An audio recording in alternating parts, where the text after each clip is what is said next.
You take Venezuela offline. You take Iran offline. You disrupt the shadow fleet in a way that takes Russia partly offline.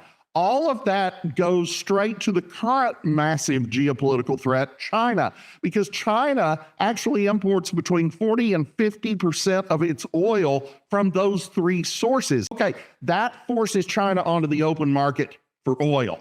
That is an earthquake, and it is a huge subsidy to the Chinese economy that just evaporates.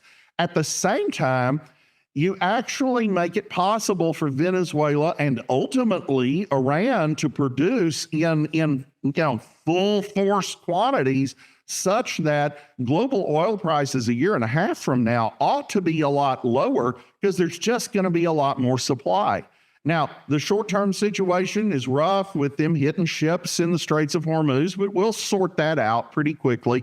And this release of 400 million barrels by IEA is a big deal, and it will help bridge the gap. But the bigger strategy here is reorder the world. There won't be a Cuban regime hosting Russian and Chinese intel bases. There won't be a Venezuela supplying China and potentially hosting a naval base for the Chinese in the Caribbean. And ultimately, Trump wants to flip Iran and Russia. Russia will never be our friend, but they don't have to be our enemy. And if we are profitable for them, that turns them on China in a significant way. And China's pretty much left alone. Finally, you do have around 90 million highly educated pro-Western people who can actually establish a democracy.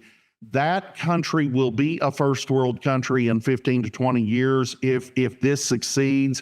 And it will be an enrichment and a glory to the world. It will absolutely bring peace in much of the Middle East.